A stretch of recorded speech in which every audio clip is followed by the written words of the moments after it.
किसान वाणी कार्यक्रम के प्रायोजक है कृषि एवं किसान कल्याण मंत्रालय, भारत सरकार। हर जोखिम से निकल कर फसल आए, सुरक्षित हो जाए। फसल बीमा से हर किसान अब आत्मनिर्भर हो जाए। संकट के समय प्रधानमंत्री फसल बीमा योजना किसानों के लिए वरदान है। अब सूखा पड़े या बाढ़ आ जाए, कोई डर नहीं। अब ओले पड़े या कीट पतंगे फसल खा जाएं, कोई फिक्र नहीं, क्योंकि हमने लिया है प्रधानमंत्री फसल बीमा। बुआई से फसल कटाई तक हर जोखिम का दावा, न्यूनतम प्रीमियम पर अधिकतम भुगतान का वादा। योजना से हर साल जुड़ रहे हैं 5 करोड़ से ज्यादा किसान। अब आपकी है बारी। नजदीकी कृषि कार्यालय, सहकारी समिति, बैंक शाखा, अधिकृत बीमा कंपनी या जन सेवा केंद्र में स्वेच्छा से करा सकते हैं पंजीकरण। फसल बीमा पोर्टल या फसल बीमा ऐप द्वारा भी कराया जा सकता है पंजीकरण। प्रधानमंत्री फसल बीमा योजना, आपकी फसलों का संपूर्ण सुरक्षा कवच। कृषि एवं किसान कल्याण मंत्रालय, भारत सरकार। किसान वाणी कार्यक्रम सुनने वाले सब बाण भाइयों ने विनोद भाई और रिसाले भाई की राम राम। किसान भाइयों, आज है दिन मंगलवार और मंगलवार ने हम लेकर आए कार्यक्रम फोन इन। और आज के फोन इन कार्यक्रम का विषय है बदलते मौसम में पशुओं की देखभाल। और इस विषय पे जो पशुपालक भाई हैं उनको जानकारी देने के लिए हमने स्टूडियो में आमंत्रित किया है डॉक्टर राजन चौधरी जी। आप पशु चिकित्सक हैं राजकीय पशु चिकित्सालय पीपली कुरुक्षेत्र में। किसान भाइयों और पशुपालक भाइयों, क्योंकि हम जाना है कि पशु जो है, पशुधन है, अब इतना सस्ता नहीं रहा है।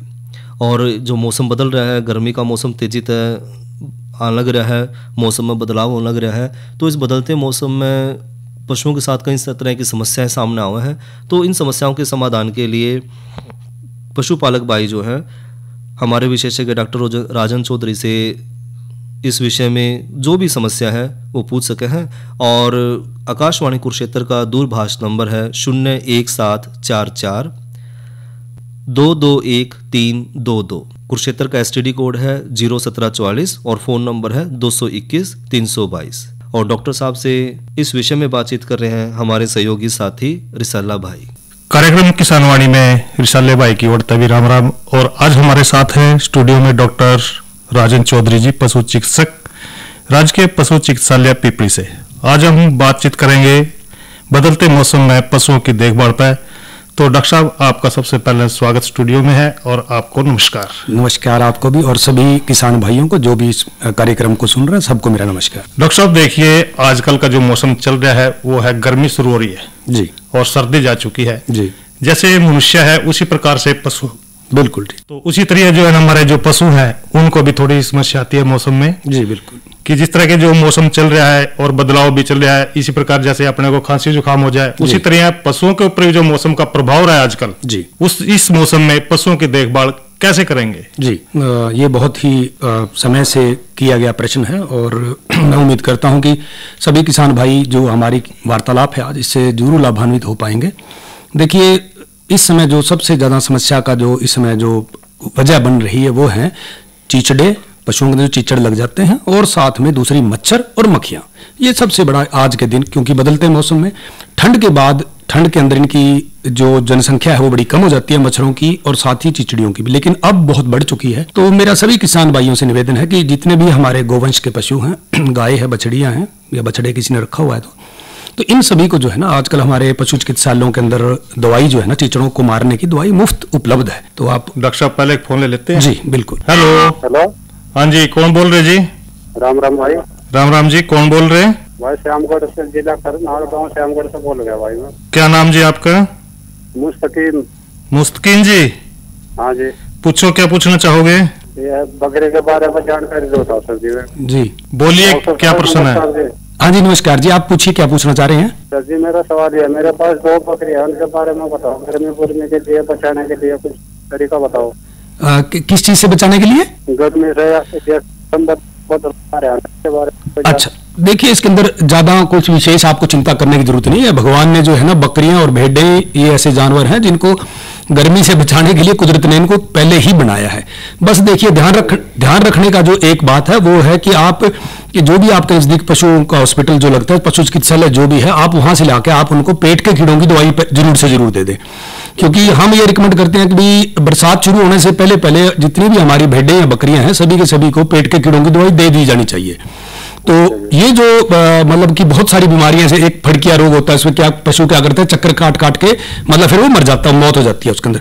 तो ये जो बीमारी है पेट में कीड़ों के कारण बन जाती है। पेट में कीड़े जो है ना घाव बना देते हैं आंतड़ियों में, और उससे बीमारी बन जाती है। तो इससे आप बचा के रखें। और दूसरा, अभी महीने 2 महीने के अंदर अंदर ही जो इससे बचने की एंटीरोटॉक्सिमिया हम इस बीमारी को बोलते हैं, फिड़किया अपनी देसी भाषा में अपन इसको कहते हैं। तो इसका जो टीके है ना, ये भी हमारी सरकार की तरफ से मुफ्त आपको उपलब्ध कराए जाएंगे। तो वो भी आप निश्चित तौर पे आप पशुओं के हॉस्पिटल से संपर्क कर लें और वहां से वो टीके जरूर लगवा लें। आप इन 2 चीजों का आप ध्यान रखें, पेट के कीड़ों का और ये टीकों का। तो उसके बाद कोई टेंशन लेने की आपको जरूरत नहीं है और बाकी सब व्यवस्था ठीक अपने आप हो जाएंगी। पशु का शरीर इस तरह का बना। जी धन्यवाद जी, धन्यवाद जी।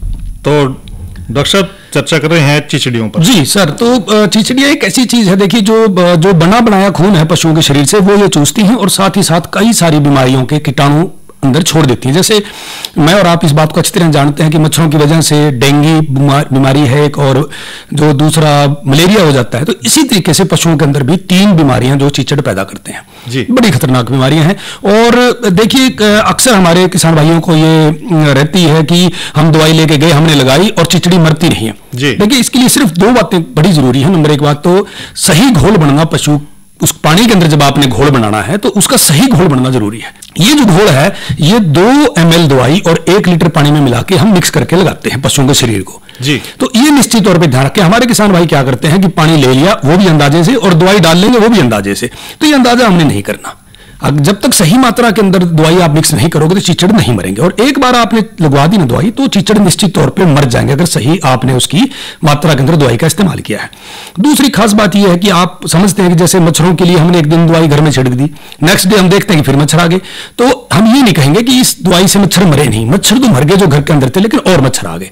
इसी तरीके से चीचड़ जो है ये अंडे दे देते हैं। जो घर में हमारे कहीं पे ईंटें पड़ी हैं, कहीं पे गोबर के उपले पड़े हैं, कहीं पे कुछ और कबाड़ पड़ा है, उनके अंदर ये अंडे दे देती है। लाखों की संख्या में एक चीचड़ी जो है ना अंडा देती है। तो उसकी वजह से इन अंडों में से जो ना आगे बच्चे निकलते रहते हैं और शरीर पे चढ़ते रहते हैं। तो इसलिए किसान भाइयों को चाहिए कि हर हफ्ते पशुओं के ऊपर चीचड़ों को मारने की दवाई लगाते रहें। तो हर हफ्ते आप निश्चित दिन बांध लें कि सोमवार, तो हर सोमवार को हमने दवाई लगानी है। अगर 1 महीना आप इस तरीके से 3-4 बार लगा देंगे तो निश्चित तौर पर चीचड़ खत्म हो जाएंगे। और जो दूसरी मुख्य बात है, अब जैसे कि हम देख रहे हैं कि पिछले कई दिनों से अब मौसम के अंदर जो है ना तब्दीली आने द्वारा शुरू हो गई, मौसम गर्मी का बनना शुरू हो गया। जी, तो गर्मी के मौसम के अंदर अब जो सर्दियों के समय था कि पशु का पानी पीने की जो जरूरत थी उसकी शरीर की, वो भी बड़ी कम थी। अब धीरे धीरे गर्मी की वजह से वो जरूरतें बढ़ती जाने लग रही है। तो अब किसान भाइयों को ध्यान रखना है कि इसके बाद अगले 2-3 महीने जो भी रहेंगे जबरदस्त गर्मी के, इसमें हमने अपने पशुओं को कम से कम दिन में 3 बार पानी जरूर दिखाना है। एक बार सुबह के समय, फिर दोपहर के समय और एक शाम के समय। तो आप ये ना समझें कि भी हमारा पशु तो एक बार में 2 बाल्टी पानी पी लेता है। तो आप ये समझें कि जिसको 2 बाल्टी की जरूरत पड़ रही है, जैसे हम हैं, मैं और आप हैं, हमें हर घंटे के बाद, हर 1.5 घंटे 2 घंटे के बाद पानी की जरूरत पड़ती है, वैसे ही पशुओं का शरीर है। तो इनको ज्यादा लंबा इंतजार ना कराएं। डॉक्टर साहब एक फोन है, ले लेते हैं। जी, हेलो नमस्कार डॉक्टर साहब। नमस्कार जी, क्या नाम है जी आपका? जसवंत सिंह है जी मेरा नाम। जसवंत सिंह जी, हाँ जी। कहाँ से बोल रहे सर आप? डॉक्टर से बोल रहे सर मैं। हाँ जी, पूछिए, क्या पूछना चाहोगे?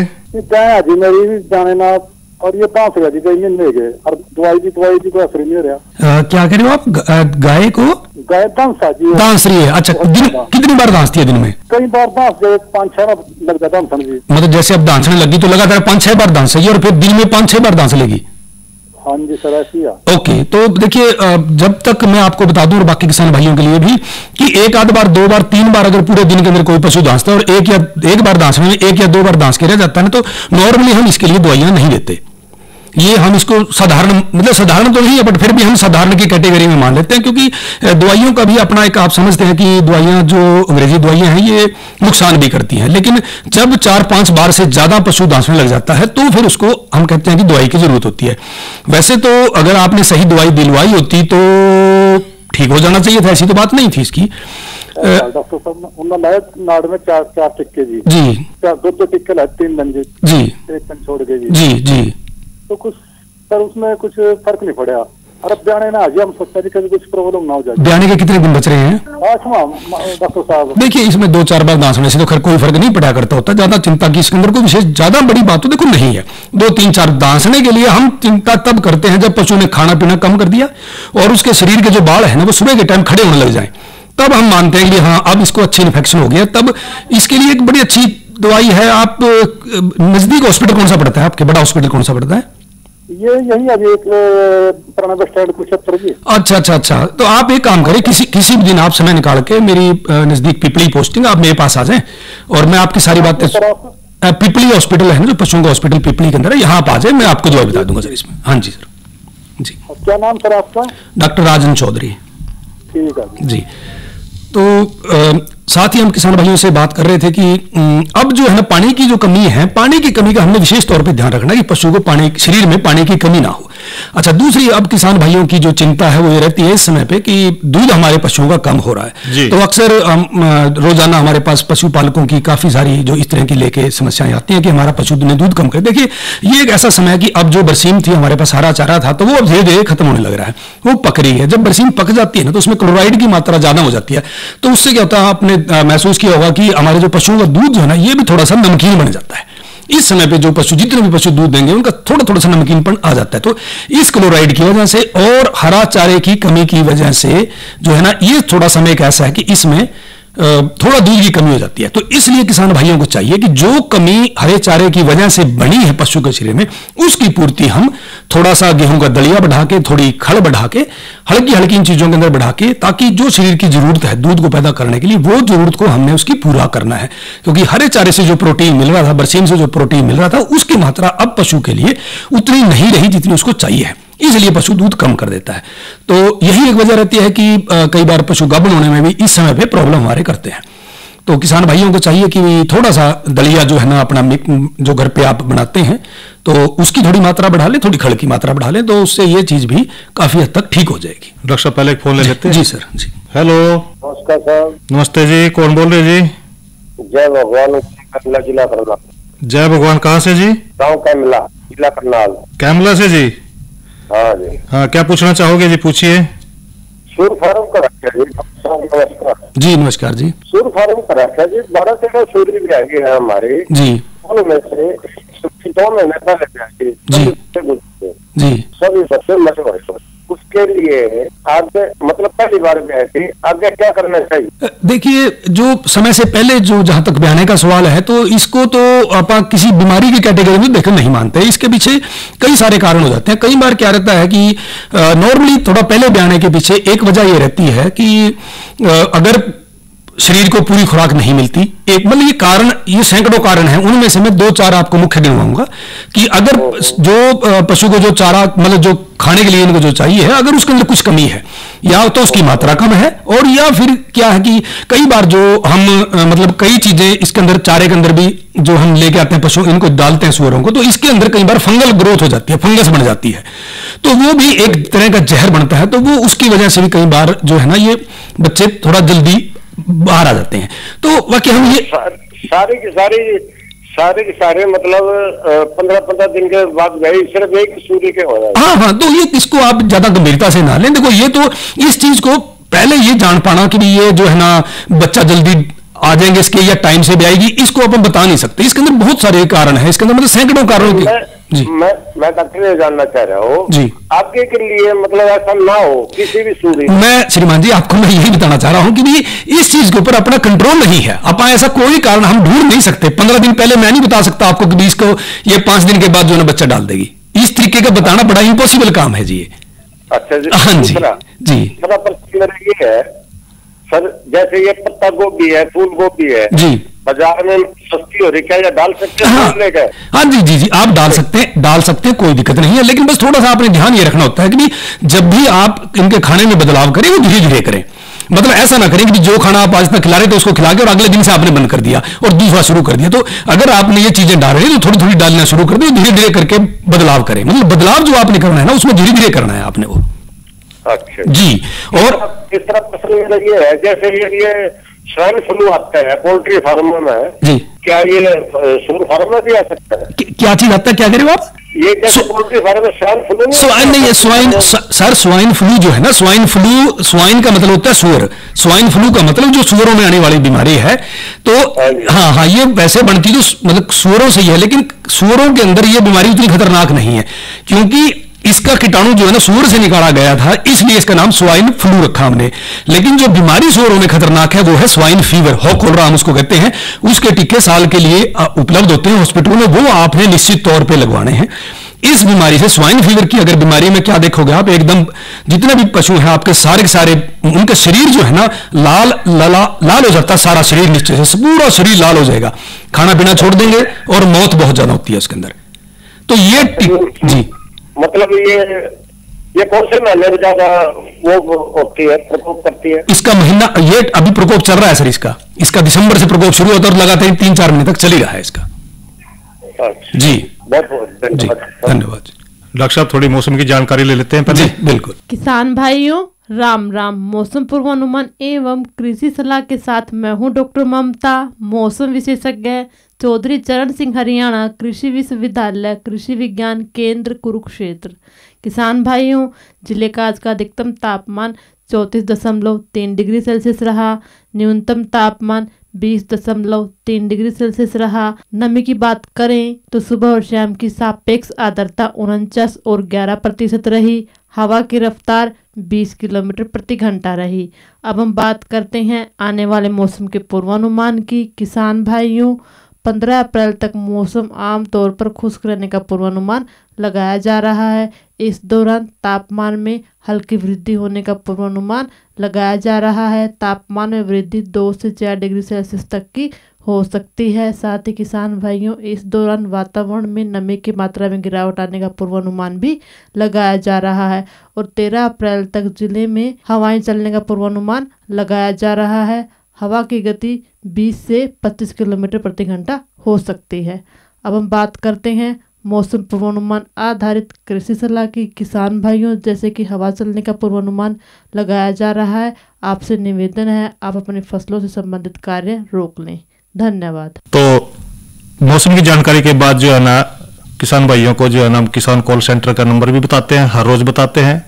किसान कॉल सेंटर का नंबर रहेगा 1551, यानी कि भाई 1551। कोई भी समस्या हो कृषि से संबंधित आप इस नंबर पर कॉल करके जानकारी ले सकते हैं। तो डॉक्टर साहब, जैसे आप जिक्र कर रहे थे चिचड़ियों के बारे में, जी, जैसे चिचड़ियों के गोड़ के बारे में बता रहे थे या और जानकारी दे रहे थे, लेकिन आप जो है ना जो भी जिन पशुओं को चिचड़ी लगी हुई है और जिन्होंने पशु पाले हुए हैं, आप उनको थोड़ी ये बताएं कि भी कौन सी दवाई लेनी है और कितनी मात्रा में लेनी है, कैसे उसको लगाना है, इसकी जानकारी भी दें। जी बिल्कुल, आपने बिल्कुल उचित प्रश्न किया ये।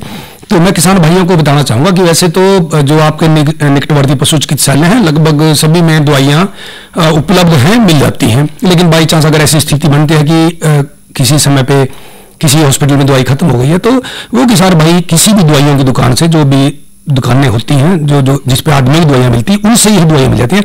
तो मुख्य तौर पे 2 तरीके की दवाइयां हैं। एक तो है जिसको हम डेल्टामेथ्रिन के नाम से बोलते हैं, उसका डेल्टामेथ्रिन होता है। ये जो दवाई है इसका घोल बनता है 2 ml 1 लीटर पानी में। दूसरी दवाई है साइपरमेथ्रिन। तो साइपरमेथ्रिन का जो घोल है वो बनता है 1 ml दवाई 1 लीटर पानी में। तो कुल मिला के जो साइपरमेथ्रिन दवाई है ये हमें किसान भाइयों को थोड़ी सस्ती पड़ेगी, क्योंकि इसका अगर हमें 5 लीटर में घोल बनाना है तो 5 ml दवाई लगेगी, और अगर डेल्टामेथ्रिन हम लेते हैं तो उसकी 10 ml दवाई लगेगी। तो ये दोनों दवाइयां बड़ी अच्छी दवाइयां हैं, काफी सारे नाम से जो है ना ये बाजार में उपलब्ध है। ट्रेड नेम जो कोई ब्यूटॉक्स के नाम से, अक्सर बहुत अच्छी जो बढ़िया कंपनी की दवाई है वो ब्यूटॉक्स के नाम से, BUTOX ब्यूटॉक्स। तो किसान भाइयों को चाहिए जिनके पास 1 या 2 पशु हैं वो 15 ml की छोटी शीशी ले आए और 3 पशुओं तक जो है ना आप 7 लीटर पानी के अंदर 15 ml दवाई मिक्स कर दें, घोल बना ले, और तीनों के तीनों पशुओं का सुबह के समय जब तक धूप नहीं निकलती उससे पहले पहले जो है ना सारा शरीर आप गिला कर दें, मुंह और आंखें छोड़ दें, मुंह और आंखों में दवाई नहीं जानी चाहिए। तो ये जो दवाई अगर आप लगा देते हैं गायों को कोई प्रॉब्लम नहीं करती है। डॉक्टर साहब पहले एक फोन ले लेते हैं, चर्चा जारी रखेंगे। जी हेलो, नमस्कार जी। नमस्कार जी, क्या नाम जी? हाँ जी, बोल रहे जी। कौन जी? बलदेव जी। बलदेव जी, हाँ जी बोलिए, पूछिए, क्या पूछना चाहोगे? बस एक तो नंबर मांग रहे आप प्रधान का। नंबर तो आप चलो दे देंगे, लेकिन अब जो है ना जैसे हम जो चर्चा कर रहे हैं पशुओं के बारे में, उससे कोई संबंधित प्रश्न है वो पूछिए। 2 साल की जी, कल की मुंह से जाग से कह रही है कि वो पूछे डॉक्टर साहब अभी आपके वजह गर्मी की वजह है कोई होगा नहीं। बोलने का मतलब जैसे जो ईट में होता है वो बात है क्या? पर 2 साल की कठड़ी का तो बोलने का तो हिसाब नहीं बनता, 2 साल में तो कैसे बोल जाएगी? बोलने वाली नहीं, बच्चा की लग गया तो बच्चा बात इतना आपको बीमारी का जाग आ रहे बता रहे नहीं, मुंह से जाग आना और बोलना, देखो ये तो कोई बहुत अच्छा तो लक्षण है नहीं है, ये तो ये ज्यादातर। अच्छा, दूसरी बात एक और भी है भाई, अब और हरकत क्या करिए, आराम से खड़ी है या चक्कर काट रही है बार बार? चक्कर भी काट रही है, खाना भी कम ले रही है, पानी भी कम ले रही है। क्योंकि देखो जिस तरह के आप लक्षण बता रहे हो, पशु का जो बोलना जो रामना है ना, 2 या 3 कारण ही बनते हैं रामने के। नंबर 1 तो जब वो ईट में आता है, दूसरी बात दूसरे पशुओं से खुल के आपने लग जाएगा बांध दिया, और तीसरा कारण बनता है जब वो अड़का जाता है। तो ये अड़काने की स्थिति हो सकती है। तो अड़काने के लिए मैं 2-3 चीजें बातें और बता दूं आपको कि नंबर 1 बात तो वो पशु जो है ना आराम से नहीं खड़ा होगा, लगातार बोलता रहेगा, कभी इधर देखेगा कभी उधर देखेगा, बार बार पेशाब करेगा, पूंछ भी उसकी एक साइड को टेढ़ी हो जाएगी, थोड़ी ही बोलने वाला कौन है इसका? तो गलगोट की या देखो जी, गलगोटी की बीमारी के अंदर कभी बोलने का लक्षण नहीं आता। गलगोटी की बीमारी में तो पहले तो गल उठना होगा, गल के अंदर सोजन आ जाएगी, वो आपको साफ नजर आएगी, और वो इतना टाइम आपको नहीं देगी वो बीमारी की भी आप हमारे से पूछ सको तो इतना टाइम नहीं देगी, वो तो 5-7 घंटे में ही उसके अंदर पशु मर जाता है। गलगोटू की बीमारी, गलगोटू की बीमारी अपने एरिया के अंदर ना बराबर है, शायद ही कभी कहीं कोई पशु होता हो, क्योंकि टीके लगातार हर साल लग रहे हैं इस चीज बीमारी के। तो बढ़िया ये रहे कि जी सरकारी टीके लगे नहीं जाना नहीं, पिछली बार हमने लगाए थे, आप जरूर से जरूर लगवा लें, पर बाकी बीमारी है नहीं, आप लोग होटल की चिंता ना करें, कुछ और बीमारी हो सकती है। तो ज्यादा बढ़िया ये रहे कि आप किसी भी जो आपका नजदीक के पशुओं का हॉस्पिटल है उसमें आप बुला के उनको दिखा लें, ताकि बात समझ में आ जाए सही से। जी हाँ, पबनावा दिखा लें आप, बिल्कुल डॉक्टर साहब हैं वहां पे, उनको आप दिखाएं तो वो काम ठीक बन जाएगा, आपको सही आपको रास्ता बता देंगे जो भी स्थिति है। जी, तो डॉक्टर साहब जैसे चिचड़ियों के बारे में जिक्र कर रहे थे, दवाई के बारे में जी, तो ये मैंने बताया जैसे एक तो ब्यूटॉक्स के नाम से ये बहुत अच्छी कंपनी की दवाई है, वो कार्ड कंपनी की दवाई है, तो बहुत अच्छी दवाई है। तो दूसरी एक जैसे टिक्स बोलते हैं, चिचड़ों बोलते हैं टिक्स, तो लो टिक्स के नाम से दवाई आती है, उसमें साइपरमेथ्रिन है, और भी कई टाइप की है, साइपरमेथ्रिन और डेल्टामेथ्रिन, 2 तरह की दवाइयां हैं। आप किसी भी दवाइयों की दुकान पे जाओगे, बस कोशिश ये करें कि आप अच्छी कंपनी की दवाई लें, किसी मतलब ऐसी देसी कंपनी की दवाई ना लें, कई बार उसके अंदर सही घोल में मात्रा नहीं मिलती उनकी दवाई की उनके अंदर। तो बस यही चीज ध्यान रखने के, और बाकी आप समय समय पे जो है ना पशु चिकित्सक से अपने संपर्क करते हैं, जो भी आपका हॉस्पिटल है नजदीक का। देखिए डॉक्टर साहब, जैसे अब गर्मी बढ़ती जा रही है जी सर, अब ऐसे में जो मौसम जो है ना गर्म होएगा, लू भी चलेंगे बिल्कुल। ऐसे मौसम में क्या देखरेख कर सकते हैं पशुओं के लिए? देखिए, देखरेख के लिए 2 बहुत जरूरी चीजें हैं लू के अंदर।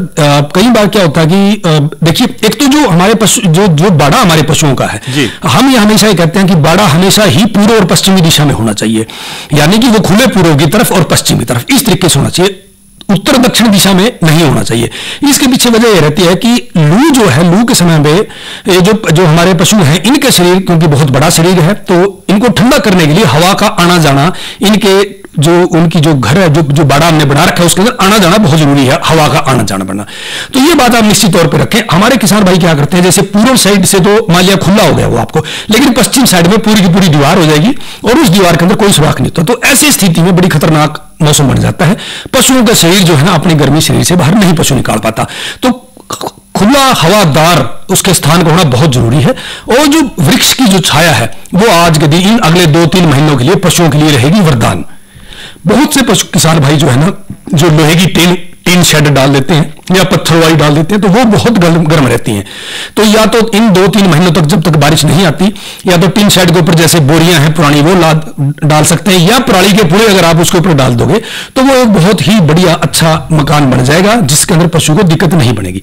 फिर जैसे हमने बात की भी, कम से कम दिन में 3 बार पशु को खुला पानी मिलना चाहिए, जितना वो पीना चाहे उतना पी ले। और हमारी जो गाय है और भैंस है, अगर जिन गांवों के अंदर हमारे पास मतलब तालाब हैं, तो भैंसों को वहां पे निश्चित तौर पे 1 घंटा 1.5 घंटा के लिए 2 घंटे के लिए आप वहां जरूर लेके जाएं नहलाने के लिए, क्योंकि पानी से जो है ना। डॉक्टर साहब पहले एक फोन ले लेते हैं। जी जी हेलो नमस्कार जी, कौन बोल रहे हैं जी, नाम बताएं। जिला सहारनपुर से बात कर रहा है जी, विकास कुमार। अच्छा जी, सहारनपुर से। हाँ जी, जिला सहारनपुर में गाँव पड़ता है जुब्बी। अच्छा जी, पूछिए क्या पूछना चाहोगे जी। सर हमारे पास एक गाय है जी, तो सारी जिक्र डांगर हिट में रखता है ना, तो 6 महीने हो गए जी, इसने क्या नाम आ गया, तो अब भी मतलब दूसरे के ऊपर चढ़ जाती है। 6 महीने हो गए जी। ब्याई को कितने दिन हो गए इसको? ब्याई हुई तो जी कम से कम ऐसा हो गए जी, साल भर के करीब की होगी जी। चलिए, इसके लिए जो है ना टीके आते हैं, आप किसी भी पशु चिकित्सक जो डॉक्टर है ना आपका, ये लगातार हिट में रहिए, इसके लिए टीके आते हैं, वो टीके आप लगवाएं और उसके बाद ये सेट बैठेगी। आपको डॉक्टर से संपर्क करना पड़ेगा इसके लिए, ये ठीक हो जाएगी, लेकिन आप जितना लेट करेंगे उतना उसके बाद ये आगे गाभण होने की संभावना बिल्कुल खत्म हो जाएंगी इसकी। आप तुरंत 6 महीने की आज्ञा है। नहीं, आगे नहीं हो सकती, जो लगातार बोल रही है वो आगे नहीं हो सकती 6 महीने की। बोल नहीं रही जी, ऊपर चढ़ती है। हाँ, तो दूसरे डंगरों के ऊपर चढ़ना भी अच्छी बात नहीं है ना जी। जी आप डॉक्टर ने पास करेगी तो आप दोबारा टेस्ट करा ले, दोबारा टेस्ट करा लीजिए इसको, आप एक बार ढंग के डॉक्टर से टेस्ट करा लीजिए। आप करा लीजिए। अच्छा, तो चलो फिर एक रिसेप्टाल के नाम से एक इंजेक्शन आता है, आप नाम नोट कर लें, रिसेप्टाल। 10 ml का टीका ये आएगा, 5 ml एक बार लगा दें, 10 दिन के बाद 5 ml दोबारा फिर लगा दें, फिर ऊपर चढ़ना बंद कर देगी बाकी पशुओं के। रिसेप्टाल 10 ml का टीका, 5 ml अब लगा दो, 5 ml लगा देना 10 दिन के बाद, ठीक। हाँ जी, हाँ, फिर चढ़ना बंद कर देगी दूसरे पशुओं पे, ठीक है जी, ठीक है जी। आज ये टीका उन्होंने लगाया भी था तो उसका कुछ फर्क नहीं पड़ा। नहीं, रिसेप्टाल लगाएं आप, ये दवाई इसके काम यही दवाई करेगी इस बीमारी के अंदर। अच्छा जी, तो डॉक्टर साहब जैसे जिक्र कर रहे हैं उसके खाने पीने के बारे में जी, उनके पशुओं को बार बार गर्मियों में नहलाने के बारे में, बिल्कुल, और कोई जानकारी जो किसान भाई हैं या पशुपालक भाई हैं उनको देना चाहोगे? हाँ जी, देखिए दूसरी बाकी मेरी सभी किसान भाइयों से एक और निवेदन है। जैसे अभी आपने सुना कि एक किसान भाई को ये दिक्कत थी, कहीं उसके भैंस को पाड्डी को जो है ना कठड़ी को गलगोटू नहीं हो गया, इसके टीके बहुत ही जल्द आने वाले हैं। उम्मीद ये है कि शायद 1 महीने के अंदर अंदर आगे टीके हमारे पशुओं को लगाने के लिए पशुओं को हॉस्पिटल में। सभी किसान भाइयों से मेरा निवेदन है कि ये टीके जरूर लगाएं, आप लोगों के फायदे के लिए। सरकार लाखों करोड़ों रुपए खर्च करती है, तो आप निश्चित तौर पर इंटरेस्ट लेकर इनको लगवाएं, ये आपके फायदे के लिए है। और समय समय पर जब भी जरूरत पड़े तो आप पशु चिकित्सक से संपर्क में रहें, जो भी आपको बात पूछनी है उनसे आप पूछ सकते हैं। डॉक्टर साहब आज आप हमारे स्टूडियो में आए, बहुत अच्छी जानकारी हमारे जो पशुपालक भाई बहन हैं जिन्होंने पशु पाले हुए हैं उनसे जो संबंधित समस्याएं आई हैं उनकी जानकारी देने के लिए आपका बहुत बहुत धन्यवाद। आपका भी धन्यवाद। और ये तुली भैया ने जानकारी बदलते मौसम में पशुओं की देखभाल पे और जानकारी दे रहे थे डॉक्टर राजन चौधरी। किसान वाणी कार्यक्रम के प्रायोजक थे कृषि एवं किसान कल्याण मंत्रालय, भारत सरकार। अरे क्या कर रहा है? इधर इधर इधर हम बोल रहे हैं तेरे बीजू का। उतला बोल रहे? पक्षियों से तो हम खेत को बचा लेते हैं, पर इन घातक रसायनों से कैसे बचाएं? मतलब? देख बेटा, तू जो ये अंधाधुंध रसायन मिलाता है ना, मिट्टी की सेहत बिगड़ने लगी है, और जब माटी ही कमजोर पड़ जाएगी तो उपज कैसे सेहतमंद होगी? अरे पहले ऐसा नहीं था, पूछना अपने बड़े बुजुर्गों से, कैसे फसल लहलहाती थी, शुद्धता झलकती थी। हाँ, माटी भी तंदुरुस्त और लोग भी। अरे पहली वाली बात कहाँ? पर अब तो सब यही डाले हैं। सब नहीं, आज भी लाखों जागरूक किसान परंपरागत विधि से फसल उगा रहे हैं, खर्चा कम और उपज की कीमत भी बेहतर पा रहे हैं। सच है? रे बेटे, एक्सपीरियंस से बता रहे हैं, धूप में बाल सफेद नहीं किए हैं। हाँ। ठीक है भाई, मैं भी आज से जैविक खेती शुरू करूंगा। माटी से प्रेम की परंपरा है, परंपरागत खेती। किसान वाणी कार्यक्रम का समय भाइयों यहीं तक, और इसी के साथ अपने भाई विनोद और रिसाले भाई ने दो इजाजत। अच्छा भाइयों, राम राम।